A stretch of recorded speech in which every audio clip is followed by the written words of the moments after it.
অবশেষে সেই কাঙ্ক্ষিত আঙ্গুর বাগানে চলে আসলাম। এটা হচ্ছে আপনার জীবননগর থানার হাসাদা গ্রামে। তারপর আপনার পাশে হচ্ছে আপনার, এটা সীমান্তবর্তী বলা যায়, মহেশপুর এবং জীবননগরের সীমান্তবর্তী একটা গ্রাম বলা যায়। এখন আমরা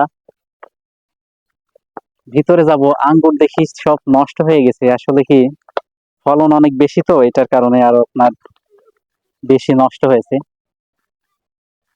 দেখেন, এনার যদি এই আঙ্গুরগুলো পুরোপুরি থাকতো, এখানে আপনাদের দেখাই, যে আঙ্গুরগুলো যদি পুরোপুরি থাকতো, তাহলে ঘোরায় দেখা তুই, তাহলে আপনার মনে করেন যে তিনি কতটা লাভবান হতো, সেটা আপনারা দেখেই বুঝতে পারছেন।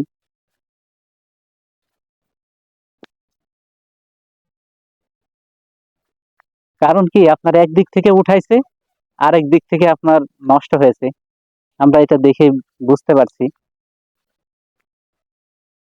এইগুলো দেখেন, সব হলো আপনার আঙ্গুর নষ্ট হয়ে কি অবস্থা। মানে ফলন এতগুলো হয়েছে যে আপনার এক কলসে উঠাইছে আর এক কল থেকে নষ্ট হয়েছে। আমরা ওই পাশে যাই, ওই পাশে যে দেখি যে ইয়েটা কতগুলো ইয়ে হচ্ছে। আর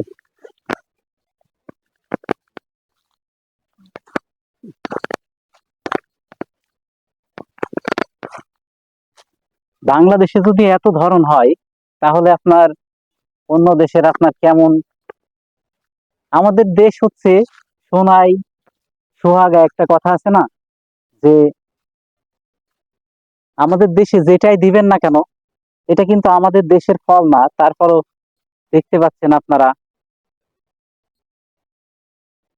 কতটা আঙ্গুর হয়েছে। যদি কৃষকের আপনার সবগুলো থাকতো, তাহলে তারা তারা কতটা লাভবান হতো,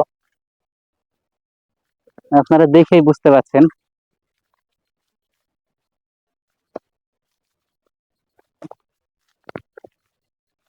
ওনাদের একটু কাছে নিয়ে আয়।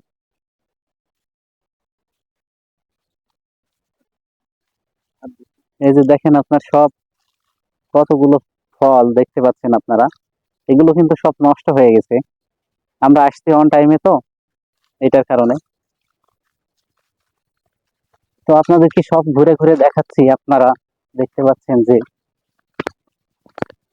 আমরা আসলে অন টাইমে চলে আসছি। যদি ঠিক টাইমে আসতাম, তাহলে আঙ্গুর গুলো দেখতে পেতাম অবশ্যই।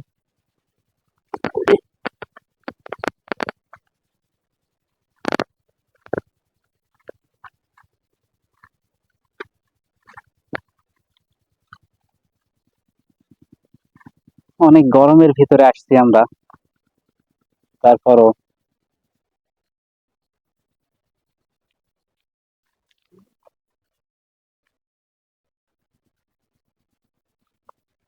লুকিং হয়েছে, দেখছিস ক্যামেরার কেমন।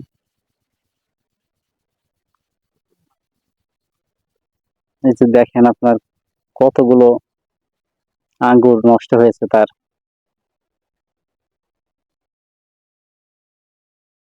এইখানে যা আছে কয়েক লক্ষ টাকার আঙ্গুর তার নষ্ট হয়েছে।